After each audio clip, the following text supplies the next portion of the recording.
Quando a gente está falando de cripto, a gente ainda está falando de um estágio bem inicial dos negócios, né? Então, a grande pergunta é quem vai usar?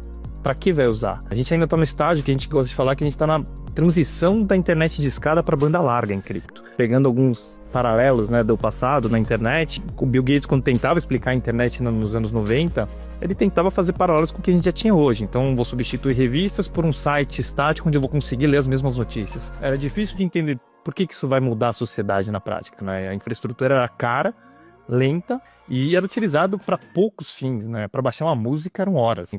Então a gente está mais ou menos nesse estágio da transição da tecnologia. O que aconteceu ao longo dos últimos 4 anos, principalmente, foi um grande investimento e evolução dessa infraestrutura para dar tal da escalabilidade e poder absorver milhões de usuários. Então, transações que antes custavam muito dinheiro, né? Por exemplo, se você fizesse uma transação de $1 bilhão, você pagaria milhões de dólares nessa transação. Com Bitcoin, por exemplo, na rede, ainda que não é a mais barata, pagou-se numa transação de $1 bilhão, $21, né? Então a gente está falando de eficiência de custo, a gente está falando de velocidade, transações instantâneas, por exemplo, programabilidade. Então tem uma infinidade de possibilidades que a gente vai ter, mas óbvio que a gente está nesse estágio ainda de transição da infraestrutura.